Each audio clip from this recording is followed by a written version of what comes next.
Sarah Matthews had been in the Army for 6 years, and she could outshoot nearly every man on the base. But nobody wanted to believe it. At 32 years old, she stood 5'6", with dark hair pulled back in a tight regulation bun and calm brown eyes that never missed a detail. She'd grown up in rural Montana, where her father taught her to shoot when she was 8 years old. By the time she was 16, she was winning competitions across 3 states. But here at Fort Henderson in North Carolina, none of that seemed to matter. "Matthews, you're on spotter duty again," Sergeant First Class Dixon announced during the morning briefing. He didn't even look at her when he said it. Sarah felt her jaw tighten, but she kept her face neutral.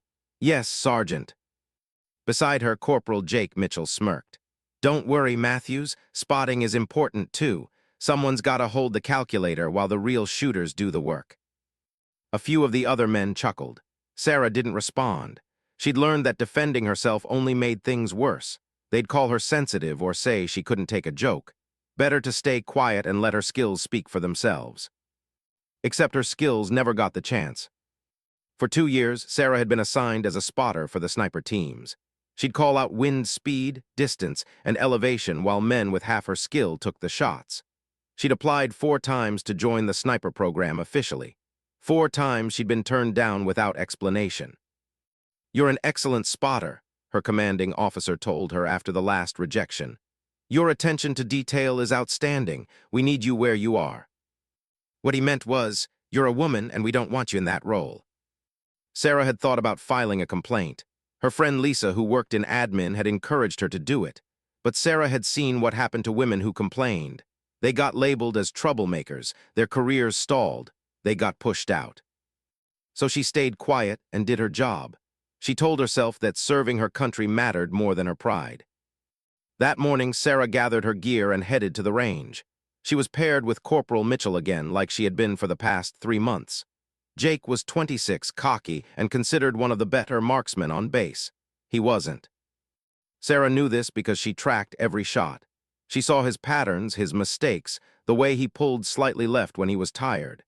She'd tried to help him correct it once, and he'd told her to stick to the math and let me handle the shooting. His accuracy rate was 73% at long range. Sarah's, from the rare times she was allowed to shoot during training, was 96%. "Let's make this quick," Jake said as they set up on the ridge overlooking the 1,000-yard range. "I got a date tonight and I need time to get ready." Sarah unpacked the spotting scope without comment. The November wind was cold and steady from the northwest at 8 miles per hour. She calculated the adjustments automatically in her head. Jake settled into position with his rifle, a standard M110 semi-automatic sniper system. "What am I looking at?" he asked. "Wind northwest at 8, temperature 42 degrees, target at 1,050 yards. Sarah peered through the scope at the distant target. "Elevation needs to come up 2 minutes of angle and adjust 1 minute right for wind." "I know what I'm doing," Jake muttered, but he made the adjustments. His first shot missed left. Sarah had expected it. "Impact left 6 inches, she reported. "I can see that," Jake snapped. He adjusted and fired again. This one hit the target but off-center. They continued for an hour. Jake's performance was average at best. Sarah called every shot, gave every correction, and watched a mediocre shooter waste ammunition while she sat with her hands folded. When they packed up, Sergeant Dixon was waiting back at the armory. "How'd Mitchell do?" he asked. "Good shooting today, Corporal," Dixon said, not waiting for an answer. "Your accuracy is improving." Jake grinned. "Thank you, Sergeant. I've been practicing." Sarah said nothing as she logged the equipment. Her hands moved efficiently through the familiar routine, checking serial numbers and counting ammunition. This was her life now, invisible, useful but unrecognized. That evening she sat alone in the dining facility, eating meatloaf that tasted like cardboard.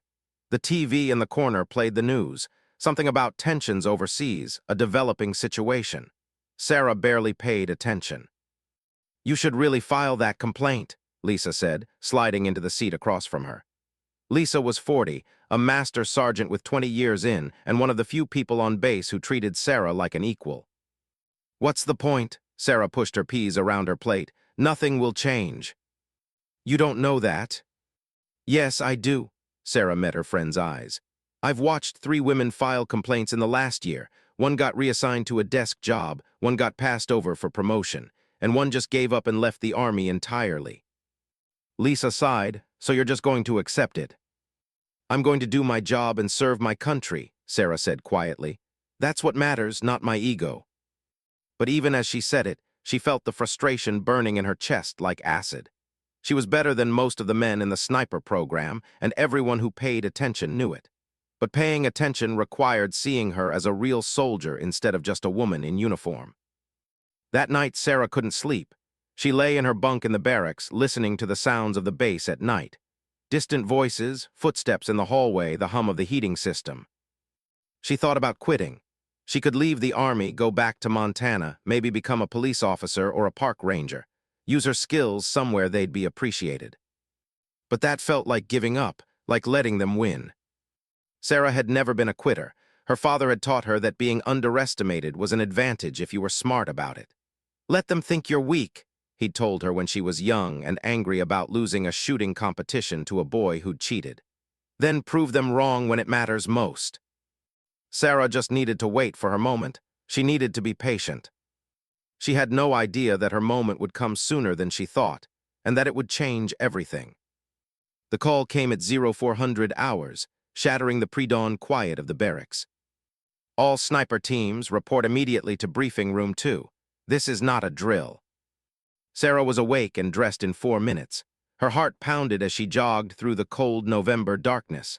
Emergency calls like this meant something serious was happening, real-world serious. The briefing room was packed with soldiers, most of them still looking half asleep. Sergeant Dixon stood at the front with Captain Reynolds, the company commander, and another man Sarah didn't recognize. He wore civilian clothes but had the bearing of someone important. "Listen up," Captain Reynolds said, his voice cutting through the murmur of conversation. "We have a situation developing approximately 40 miles from here. A domestic terrorism suspect has barricaded himself in a rural property with 3 hostages. FBI has requested our assistance due to the remote location and the suspect's military background." The room went silent. Sarah felt her pulse quicken. This was real. This was what they trained for. The suspect is former Army, dishonorably discharged, and he's made credible threats to kill the hostages if anyone approaches. The property sits on elevated ground with clear sightlines. FBI needs our best marksmen in position before they make contact. Captain Reynolds gestured to the man in civilian clothes. "This is Special Agent Torres from the FBI. He'll coordinate with our teams on the ground." Agent Torres stepped forward. "We need 3 sniper teams in position by 0600. The suspect is unpredictable and heavily armed. If he presents a clear threat to the hostages, you may be cleared to take the shot. This is a life-or-death situation, people." Sergeant Dixon began calling out assignments. "Mitchell and Matthews, your team 2, grab your gear and load up." Sarah's stomach flipped. This was it, a real mission. But once again, she'd be holding the scope while someone else held the rifle. 20 minutes later, they were in a convoy headed into the darkness. Sarah sat beside Jake in the back of the transport vehicle, checking and rechecking her equipment. Her hands were steady, her mind clear. This was what she'd trained for her entire life. Jake, on the other hand, looked pale. His leg bounced nervously, and he kept wiping his palms on his pants. "You okay?" Sarah asked quietly. "Fine," he snapped, "just focused." But Sarah could see the fear in his eyes. Training was one thing. The possibility of taking a life to save others was something entirely different. They arrived at the staging area just as the sky began to lighten. The property sat on a hill about 800 yards away, a small farmhouse surrounded by overgrown fields. FBI agents had set up a perimeter, and Sarah could see the tactical team getting into position. "Team 2, you're on the East Ridge," Agent Torres directed, pointing to a wooded area elevated above the farmhouse. "You'll have the clearest view of the front of the house and the north side." Sarah and Jake moved quickly and quietly to their position. They settled into the underbrush on the ridge, and Sarah set up the spotting scope while Jake positioned his rifle. Through the scope, Sarah could see the farmhouse clearly. The windows were covered with blankets, but there was movement inside. Her hands were rock steady as she adjusted the focus. "Wind is variable, switching between northeast and east," she reported quietly into her radio. 4 to 6 miles per hour. Distance to primary structure 820 yards. Copy that, Team 2, came the response. They waited, minutes stretched into an hour. The sun rose higher, burning off the morning mist. Sarah's eyes never left the scope. At 07:15, something changed. "I've got movement," Sarah reported. "Front door opening." A man emerged holding a rifle. Even from this distance, Sarah could see the wild look in his eyes through her scope. Behind him, he dragged a woman by her arm. She was crying, struggling. "Suspect is visible with one hostage," Sarah said into the radio, her voice calm despite her racing heart. "Female hostage appears to be in distress. All teams do not engage unless given explicit authorization," came the command from Captain Reynolds. The suspect shouted something Sarah couldn't hear. He pointed his rifle toward the FBI positions, using the woman as a shield. Beside her, Jake's breathing had gotten faster. Sarah glanced over and saw sweat on his face despite the cold morning air. "Mitchell, you ready?" she asked quietly. "Yeah," he said, but his voice shook. Sarah looked back through her scope. The suspect was erratic, waving his gun around. The woman was sobbing. And then Sarah saw it, two small faces in the window of the house. Children, the other hostages. "Two more hostages visible," Sarah reported. "Juveniles in the front window." The situation was deteriorating fast. The suspect fired a shot into the air. The woman screamed. "If he points that weapon at the hostage or makes a move toward those children, you are cleared to take the shot," Captain Reynolds said over the radio. "All teams confirm." "Team 1 confirmed." "Team 2 confirmed," Sarah said. "Team 3 confirmed." Sarah's mind was racing through calculations. Wind speed, distance, elevation, the angle. She'd done this 1,000 times in training. She could make this shot in her sleep. But she wasn't the one holding the rifle. "Jake," she said quietly. "Elevation up 2 moa from 0. Wind right now is northeast at 5, so come left half a minute." Jake made the adjustments, but his hands were shaking. Sarah could see the tremor in the rifle barrel. "You've got this," she said, keeping her voice steady. "Just breathe." But she could feel it in her gut. Something was wrong. Jake wasn't ready for this. The pressure was too much. The suspect suddenly grabbed the woman around the throat, putting his rifle to her head. He started backing toward the house, toward where the children were. "Suspect is presenting lethal threat to hostage," Agent Torres said over the radio, his voice urgent. "You are cleared hot. I repeat, cleared to engage." "Take the shot," Captain Reynolds ordered. Sarah watched through her scope. She had a perfect view of the suspect's head, just visible beside the hostage. It was a difficult shot, but makeable. Everything depended on the shooter being calm and precise. Jake's finger moved to the trigger. His breathing was all wrong, rapid and shallow. The rifle was shaking. He wasn't going to make it. Sarah knew it with absolute certainty. If Jake took this shot in his current state, he'd miss. Or worse, he'd hit the hostage. People were going to die. Time seemed to slow down. Sarah could hear her own heartbeat, could feel the wind on her face, could see the suspect moving the rifle tighter against the woman's head. She made a decision. In one fluid motion, Sarah reached over and put her hand on Jake's rifle. "Switch with me, now." "What?" "You're not steady, switch, now." For 1 second, Jake's pride fought with his fear. Then his fear won. He rolled aside and Sarah slid into position behind the rifle. Her body knew what to do. She'd done this 10,000 times. Her breathing slowed automatically, deep and controlled. The rifle settled against her shoulder like it had always belonged there. She looked through the scope, the suspect's head partially visible, the woman's terrified face. The distance, the wind, the angle, all of it came together in her mind like a mathematical equation she'd already solved. Sarah exhaled slowly and squeezed the trigger. The rifle cracked. Through the scope, Sarah saw the suspect drop instantly. The woman stumbled forward, free. "Target down," Sarah said into the radio, her voice calm. "Hostage is clear." The FBI tactical team rushed forward. Sarah kept her eye to the scope, watching as they secured the woman, entered the house, and brought out the 2 children. All safe. Sarah finally pulled back from the rifle. Her hands were still steady. Jake was staring at her with wide eyes, his face pale. He started, then stopped. Sarah didn't respond. She started breaking down the equipment with practiced efficiency. Her mind was calm, but she knew what was coming. She'd just disobeyed protocol. She'd taken a shot that wasn't assigned to her. She'd also just saved 3 lives. Within minutes, Captain Reynolds was climbing up to their position, Agent Torres right behind him. Sarah stood at attention as they approached. "What happened up here?" the captain demanded. "Mitchell, was that your shot?" Jake opened his mouth and Sarah waited. This was the moment. He could take the credit and she'd be court-martialed for insubordination, or he could tell the truth. Jake looked at Sarah, then back at the captain. "No, sir, Matthews made the shot." The ride back to Fort Henderson was silent. Sarah sat in the transport vehicle, her gear stowed beside her, and stared out the window at the passing landscape. The adrenaline had faded, leaving behind a strange numbness. She'd made the shot, the hostages were safe, and now she'd face the consequences. Captain Reynolds hadn't said much at the scene. He'd looked between Sarah and Jake, his expression unreadable, then ordered them both back to base. "We'll debrief this situation once we're secure," was all he'd said. Jake sat across from her now, still pale, avoiding eye contact. Sarah didn't blame him for telling the truth.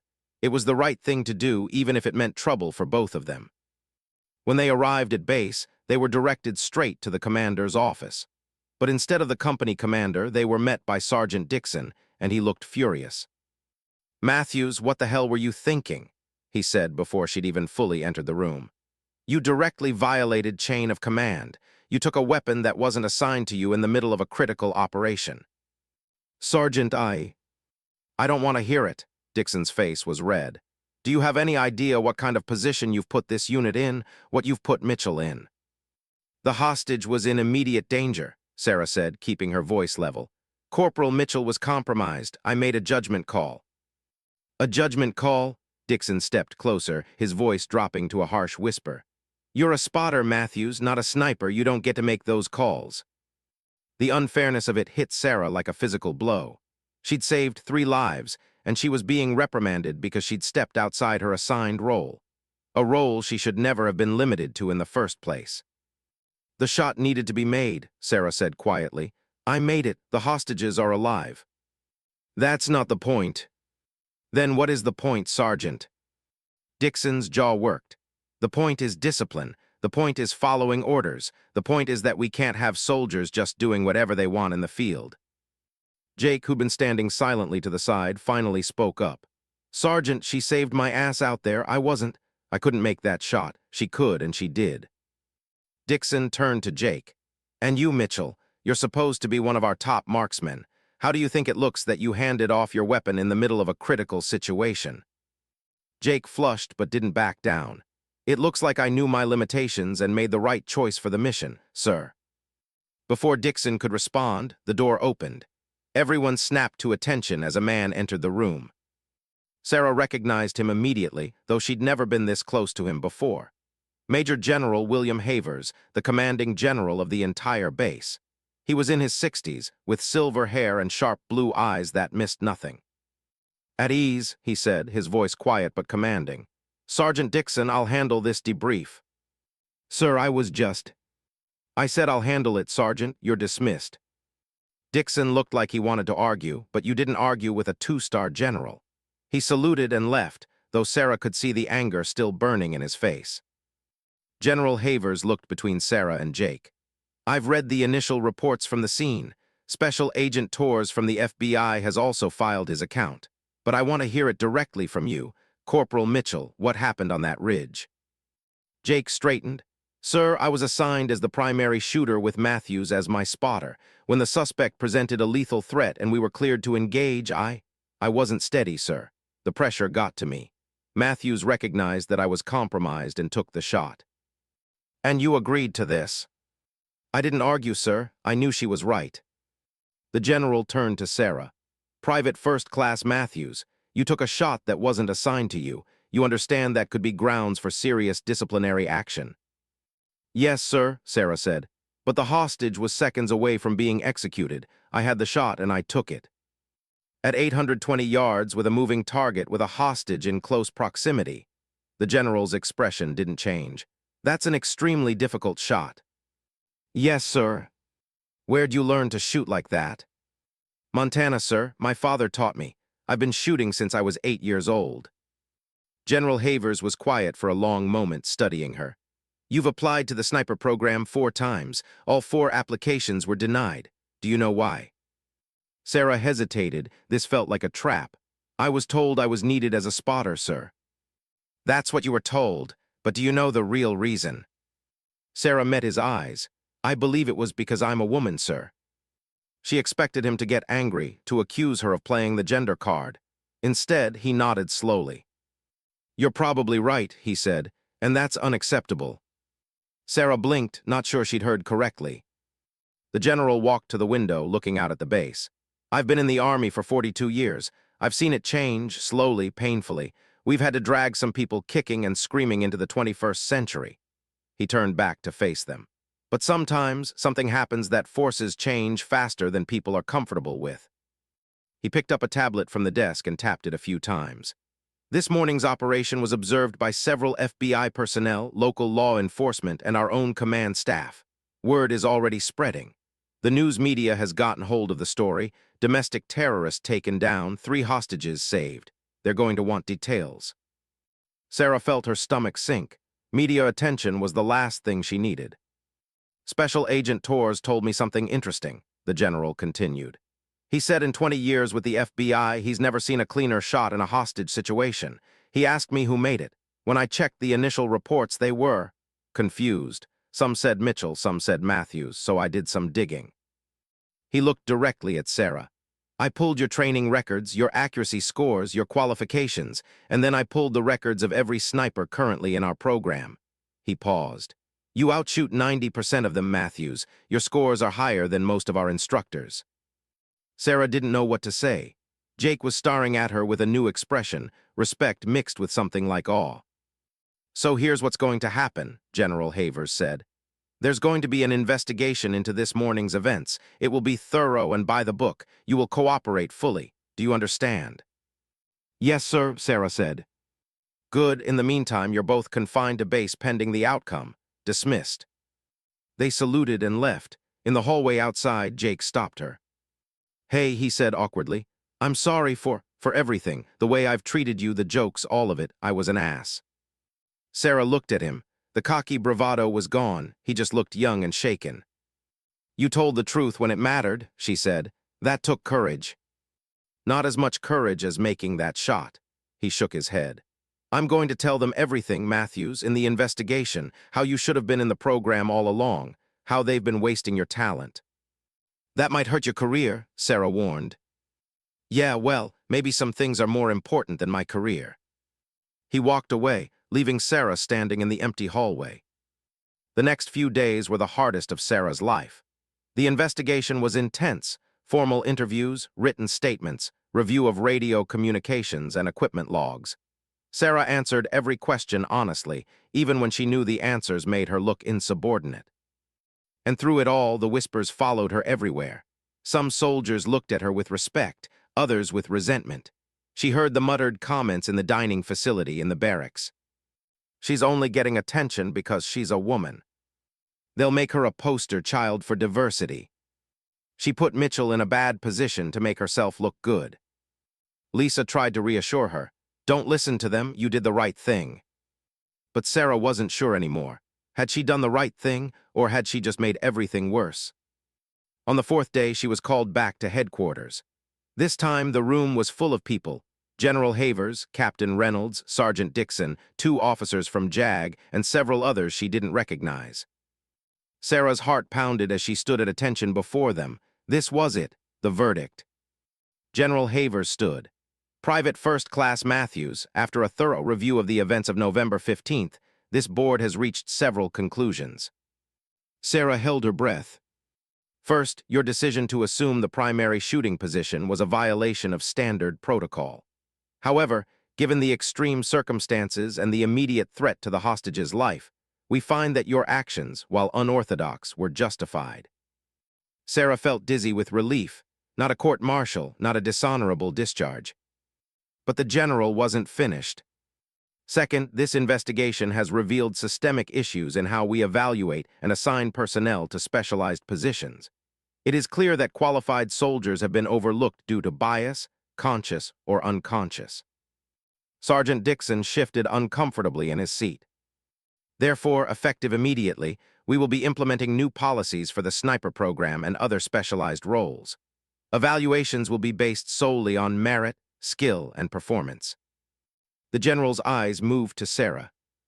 Private First Class Matthews, you have demonstrated exceptional skill, judgment under pressure, and dedication to the mission. It is the recommendation of this board that you be immediately accepted into the Advanced Sniper Training Program with full rank and benefits. The room seemed to tilt. Sarah wasn't sure she'd heard correctly. Furthermore, the general continued, you are hereby promoted to the rank of specialist, effective immediately. Your actions saved 3 lives and exemplified the best qualities of an American soldier. Thank you, sir, Sarah managed, her voice barely steady. But even as the words were said, even as the others in the room offered congratulations, Sarah could see the resentment in some faces. Sergeant Dixon's expression was hard. A few of the other officers looked skeptical. She'd won the battle, but the war was far from over. The news broke the next morning. Sarah was in the dining facility when she saw it, her own face on the television screen. The news anchor was telling the story. Female soldier makes life-saving shot in dramatic hostage rescue. The room went quiet. Everyone was staring at the TV, then at her. Sarah felt her face burn as she picked up her tray and left quickly. This was exactly what she hadn't wanted. The attention, the spotlight, the inevitable backlash. And the backlash came swiftly. By afternoon, the story had spread across social media. Most of the comments were supportive, but the negative ones cut deep. Publicity stunt. She probably got special treatment. What about the male soldier she replaced? Where's his story? This is just the military pushing their woke agenda. Sarah tried to ignore it, but it was everywhere. And on base, the division was even clearer. Some soldiers congratulated her. Others went silent when she walked by. She could feel the resentment like a physical wall. The worst part was that her promotion to the sniper program hadn't even started yet. She was in limbo, no longer a spotter, not yet officially a sniper, just a soldier at the center of a controversy she'd never wanted. A week after the incident, Sarah was called to General Haver's office again. This time, he was alone. "Sit down, Matthews," he said, his tone less formal than before. Sarah sat, wondering what was coming now. The general leaned back in his chair. "How are you holding up?" The question surprised her. "I'm fine, sir." "That's what soldiers always say." He studied her for a moment. "The truth, Matthews, how are you really doing?" Sarah hesitated, then decided honesty was the only option. "It's hard, sir. I did what I thought was right, but now I feel like I've made things worse. There's so much resentment, so much anger. And I'm worried that other women coming up will face even more resistance because of me." The general nodded slowly. "That's a legitimate concern. Change is never easy, and people who benefit from the old way of doing things will resist it." He leaned forward. "But let me tell you something I've learned in 42 years of service. Real change, lasting change, doesn't come from being quiet and hoping people will eventually come around. It comes from moments like yours, moments when someone has the courage to step up and prove what's possible." "Some people think I was just showing off," Sarah said quietly. "That I put Corporal Mitchell in a bad position to make myself look good." "Were you?" "No, sir, I was trying to save those hostages." "Then that's all that matters." The general pulled out a folder. "I want to show you something." He opened it and turned it toward her. Inside were letters, dozens of them. Sarah leaned closer and started reading. They were from soldiers, women stationed at bases across the country, even overseas, each one telling their own story of being overlooked, underestimated, denied opportunities they'd earned. "These started arriving 3 days ago," General Havers said. "After your story went public, and it's not just women. I've received letters from black soldiers, Hispanic soldiers, soldiers from every background you can imagine, all of them saying the same thing: thank you for finally shining a light on this issue." Sarah's throat tightened as she read. One letter was from a female helicopter pilot who'd been told she wasn't aggressive enough for combat missions. Another from a woman in military intelligence who'd watched less qualified men get promoted ahead of her for years. "You started something, Matthews," the general said. "Something bigger than one shot, bigger than one promotion. You started a conversation this military needs to have. It doesn't feel like I started anything good, sir. It feels like I just made a lot of people angry. Some people, yes, the people who liked things the way they were. He closed the folder. But you also gave hope to a lot of soldiers who were ready to give up. That matters. Sarah nodded, not trusting herself to speak. Your sniper training starts Monday, the general continued. It's going to be the hardest 8 weeks of your life. Your instructors will be watching every move, and some of them won't want you to succeed. You'll have to be better than perfect. Do you understand? Yes, sir. Good, because the spotlight is on you now, whether you wanted it or not. How you handle this will matter, not just for you, but for every soldier coming after you. Sarah left the office with a strange mixture of fear and determination. The general was right. She was in the spotlight now. The only way forward was to prove she belonged there. The following Monday, Sarah reported to the sniper training program. The course was held at a remote section of the base, and the reputation was brutal. Most candidates washed out in the first 2 weeks. There were 12 soldiers in her class, 11 men and Sarah. When she walked into the classroom that first morning, the conversation stopped. Everyone stared. Well, one of them said. He was tall and broad-shouldered with a crooked grin. The celebrity has arrived. I'm not a celebrity, Sarah said quietly, taking a seat. I'm just a soldier. Right, a soldier who had CNN talking about her for 3 days straight. Sarah didn't respond. She'd learned that engaging just made things worse. The instructor arrived, Master Sergeant Coleman, a legend in the sniper community. He was in his 50s, weathered and tough, with eyes that could see through walls. I don't care who you are or what you did before you walked through that door, he said without preamble. In this program, you start at 0. You will earn every inch of progress through sweat, skill, and discipline. Most of you will fail. The ones who succeed will be the ones who want it badly enough to bleed for it. Am I clear? Yes, Master Sergeant, they responded in unison. Coleman's eyes settled on Sarah for just a moment longer than the others. She couldn't read his expression. The training was everything they'd warned her about and worse. Physical conditioning that left her muscles screaming. Academic work on ballistics, meteorology, range estimation. Endless hours on the range in every weather condition, every time of day. And through it all, Sarah felt the extra weight of scrutiny. When the other candidates made a mistake, it was just a mistake. When Sarah made one, she could see the knowing looks, the whispered comments. See, she's not that good. She just got lucky with that hostage shot. Give it a week, she'll wash out. But Sarah didn't wash out. She showed up every day before anyone else and left after everyone was gone. When her muscles ached, she pushed through. When the academic material got complex, she studied until she understood it. And on the range, she outshot almost everyone. By the 3rd week, the dynamic started to shift.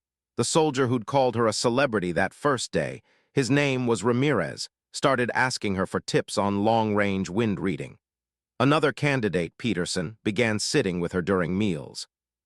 You've got something to prove, Peterson said one evening. That makes you dangerous in the best way. But not everyone came around. There were still 2 soldiers who went out of their way to make things difficult. Cooper and Williams. They were friends, both in their late 20s, both with something to prove themselves. Cooper accidentally bumped Sarah's rifle during a qualification exercise, throwing off her 0. Williams spread a rumor that she'd been given the answers to an exam. Small acts of sabotage designed to undermine her. Sarah gritted her teeth and ignored it. She re-zeroed her rifle. She retook the exam and scored even higher. She wouldn't give them the satisfaction of a reaction. At the halfway point of the training, they had a major evaluation, a field exercise that would count for 30% of their final score. They'd be placed in realistic scenarios and evaluated on everything from fieldcraft to shot accuracy to decision-making. Sarah was partnered with Cooper. She could see the calculation in his eyes. He was going to find a way to make her fail. They were inserted into the training area at dawn, given a target packet, and told to complete the mission within 6 hours. The scenario was a high-value target elimination. They had to locate the target, confirm identity, and take the shot. For the first 2 hours, Cooper barely spoke to her. He moved through the terrain like he was alone, not bothering to coordinate. Sarah kept pace and stayed professional. When they finally located the target zone, Cooper set up his rifle without consulting her. I'll take the shot, he announced. You spot. Sarah's jaw tightened. We're supposed to work as a team. We should evaluate the best position together. I said I'll take the shot. Sarah looked through her scope. Cooper had chosen a position that offered a decent view but wasn't optimal. There was a better angle 30 yards to the left, with clearer line of sight and better cover. There's a better position, she said, pointing. This one's fine. Cooper, come on, this is our eval. Let's do it right. He turned to her, his face hard. You might have everyone else fooled, Matthews, but not me. You got lucky once, and you've been riding that ever since. So why don't you just do your job and let me do mine? Something in Sarah snapped. She'd been patient for weeks. She'd taken the insults, the sabotage, the constant undermining. But this was her career, her future. Fine, she said coldly. Take your shot from here, but when you miss because the angle is wrong, that's on you. Cooper's face flushed red, but he was committed now. He settled into position and lined up the shot. Sarah spotted for him, calling out the data he needed. But she'd been right. The angle was wrong. When Cooper took the shot, it missed the kill zone by 3 inches. Damn it, Cooper slammed his hand against the ground. We have time to relocate, Sarah said. The position I showed you. Shut up, Matthews, just shut up. He took 2 more shots, both close but not good enough for a confirmed kill in the scenario. Their time was running out. Finally, with 15 minutes left, Cooper made a decision. Fine, your position, let's go. They moved quickly to the spot Sarah had identified. It was perfect, elevated, concealed, with a clear view of the target. Sarah set up her rifle while Cooper spotted. You're taking the shot? He asked, surprised. We're a team, remember? You tried it your way, now we try it mine. Sarah settled into position. The target was 800 yards away, just like in the real-world scenario that had started all of this.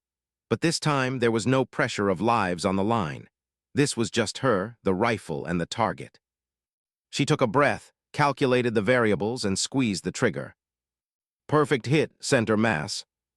Cooper stared through the spotting scope. How did you? That was the shot, Sarah said simply. She started breaking down her rifle. Come on, we need to get to the extraction point. They made it with 2 minutes to spare. When they returned to base, Master Sergeant Coleman was waiting with the evaluations. Cooper, Matthews, that was some of the sloppiest teamwork I've seen in this program, he said bluntly. Sarah's heart sank. Cooper, you let your ego compromise the mission. You chose a suboptimal position and wasted 3 shots because you refused to listen to your partner. Cooper's face was bright red. He stared at the ground. Matthews, you allowed your partner to make a critical error instead of asserting yourself from the beginning. In the field, that hesitation could cost lives. Yes, Master Sergeant, Sarah said. However, Coleman continued, when you finally took charge, you executed perfectly. That final shot was textbook. He looked between them. You both passed this evaluation, but barely. If you want to make it through this program, you better learn to work together. Dismissed. After they walked away, Cooper stopped. He looked uncomfortable, like he was trying to swallow glass. You could have let me fail, he finally said. You could have refused to take that shot and blamed the whole thing on me. Sarah met his eyes. That's not who I am. We're soldiers. We're on the same side. Cooper nodded slowly. I've been a real ass to you. Yeah, you have. He almost smiled. I'm sorry, I don't know what I thought, that you didn't deserve to be here, I guess, that you were just diversity box checking or whatever. I'm here because I can shoot, Sarah said, same as you. Yeah, he extended his hand. Fresh start. Sarah shook it. Fresh start. Word of the evaluation spread through the training class. The dynamic shifted again. Sarah wasn't the outsider anymore, or the celebrity, or the woman who didn't belong. She was just another soldier fighting to earn her place. The final 4 weeks of training flew by. Sarah poured everything she had into it. And when graduation day arrived, she stood with the 6 soldiers who'd made it through. Half the class had washed out. General Havers himself presided over the ceremony. It was small, just the graduates, their instructors, and a few command staff. But when the general pinned the sniper badge on Sarah's uniform, she felt a surge of pride so intense it nearly brought tears to her eyes. She'd done it, she'd earned it. After the ceremony, Master Sergeant Coleman pulled her aside. Matthews, I'm not going to lie to you. When you showed up in my class, I had my doubts. Not about your shooting, I'd seen your scores, but about whether you could handle the pressure, the scrutiny, everything that came with being the first. And now, Sarah asked. Now I'm proud to have trained you. You're one of the best natural shooters I've ever seen, and you've got the character to match the skill. He paused. You're going to face more challenges. Some people will never accept you, but you've proven you belong here. Don't ever forget that. I won't, Master Sergeant. Thank you. That evening, there was a small celebration at the base club. Sarah's graduating class, plus a few friends like Lisa and, surprisingly, Jake Mitchell. Congratulations, Jake said, raising his beer. You earned this. Thanks for telling the truth, Sarah said. That took guts. Nah, making that shot took guts. I just told people what happened. He smiled. For what it's worth, I'm glad things turned out this way. You belong in that program. I never did. You could reapply, Sarah suggested. Jake shook his head. I've been thinking a lot about what I'm good at and what I'm not. I'm a decent shot, but I'm not a sniper. I don't have the temperament for it. I'm putting in for a transfer to training command. Turns out I'm pretty good at teaching the basics. That's great, Jake. Yeah, he looked at her seriously. You changed things, Sarah, not just for yourself, for all of us. You made us think about why we do things the way we do and whether that's really the best way. That matters. Later, as Sarah walked back to the barracks under the stars, she thought about the journey that had brought her here. From being dismissed as just a spotter to earning her place among the best marksmen in the Army. It hadn't been easy, it hadn't been fair. And it wasn't over. She knew there would be more challenges ahead, more people who doubted her, more obstacles to overcome. But she'd proven something important, not just to the Army, but to herself. She belonged here, she'd earned it. The next morning, Sarah reported to her new assignment with the sniper section. When she walked into the office, Sergeant First Class Dixon was there. He'd been reassigned as the administrative liaison for the sniper teams. The sight of him made Sarah's stomach tighten. Dixon had been one of her biggest obstacles, one of the people most resistant to her advancement. He looked up when she entered, and for a long moment they just looked at each other. Matthews, he said finally, welcome to the team. It wasn't an apology, it wasn't acceptance, not really, but it was acknowledgement. Thank you, Sergeant, Sarah said. Over the next few months, Sarah settled into her new role. She went on training exercises, qualified on new weapon systems, and continued to hone her skills. And slowly, gradually, she noticed more changes. 2 more women applied to the sniper program. One washed out, but the other made it through. Her name was Rodriguez, and she sought Sarah out for advice. I heard about what you did, Rodriguez said. You made this possible for people like me. You made it possible for yourself, Sarah corrected. You earned your spot, don't ever forget that. 6 months after her graduation, Sarah was called to General Haver's office once more. She arrived to find not just the general but several other high-ranking officers, including some from the Pentagon. Specialist Matthews, General Havers said, I wanted you to hear this directly from me. Due to your actions last November and your exemplary performance in the sniper program, you've been selected as one of the faces of the Army's new recruitment campaign. Your story, a soldier who was underestimated, who fought for her chance, and who proved her worth, represents the values we want to promote. Sarah's first instinct was to refuse. She didn't want to be a poster child. She just wanted to be a soldier. But then she thought about all those letters the general had shown her. All those soldiers who felt unseen, underestimated, denied their chance. I'll do it, sir, she said, on one condition. The general raised an eyebrow. You're in no position to negotiate, specialist. With respect, sir, I am. You need me for this campaign more than I need the campaign. One of the Pentagon officers looked annoyed, but General Havers smiled slightly. Let's hear it. I'll do the recruitment campaign, but I also want to work with policy development. I want to help create programs that identify and develop talent regardless of background. I want to make sure what happened to me, being overlooked for years, doesn't keep happening to others. The room was quiet, then General Havers nodded. Agreed, you'll work with our Diversity and Inclusion Office to develop new evaluation protocols. He extended his hand. You drive a hard bargain, specialist. Sarah shook his hand. I learned from the best, sir. The recruitment campaign launched 3 months later. Sarah's face was on billboards across the country, along with her story. The tagline, "Prove them wrong." The response was overwhelming. Applications to the Army from women increased by 40%. But more importantly, the conversations continued. About bias, about missed opportunities, about creating a military that truly valued merit above all else. Not everyone was happy about it. Sarah still faced resistance, still heard the whispers. But she also heard from soldiers who'd been inspired, who'd found the courage to pursue opportunities they'd been told weren't for them. A year after that shot on the ridge, Sarah stood on the same spot with a journalist from a national magazine. They were doing a feature story on the changes sweeping through the military. "Do you ever think about that day?" the journalist asked. "The day you made the shot that changed everything." Sarah looked out over the landscape. She could still remember it perfectly, the cold morning air, the weight of the rifle, the absolute clarity of purpose. "I think about it every day," she said. "But not the way you might think. I don't think about the shot itself. I think about the choice I made. To step up when it mattered, even knowing there would be consequences. To trust my skills even when everyone else doubted them." "Do you have any regrets?" Sarah smiled. "Not a single one. I did what I was trained to do. I saved lives, and if that made some people uncomfortable, well, maybe they needed to be uncomfortable." The article, when it published, was titled "The Shot Heard Round the Army."